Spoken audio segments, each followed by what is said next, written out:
घर आणि शेती जवळच असल्यामुळे केव्हाही जाता येतो आणि केव्हाही येता येतो शेतातून घरी. आमच्या गाईला झालेलं आहे वासरू 2च दिवस झाले आणि त्याच्या आधीपासूनच बांध्यांमध्ये धुऱ्यावरती हिरवा चारा असतो, तर माझे वडील आणतात गाईसाठी म्हणून.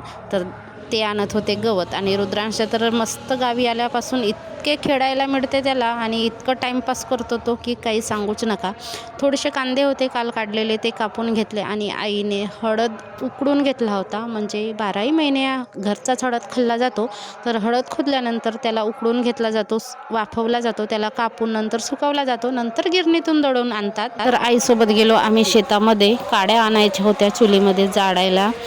आणि वातावरण तर इतका खराब आहे, आभाळ असतो, पावसाचं पण वातावरण असतं, पण पाऊस आला नाही, वादळ वारा तर खूप सुटतो. तर 2-2 स्वयंपाकाच्या काड्या बांधून घेतल्या मोडीमध्ये आणि आईने एक मोरी घेतली, मी एक मोरी घेतली आणि आलो आम्ही घरी. आणि रात्रीचा व्ह्यू बघा, असा आहे आमच्या घराच्या समोरचा रोड रस्ता.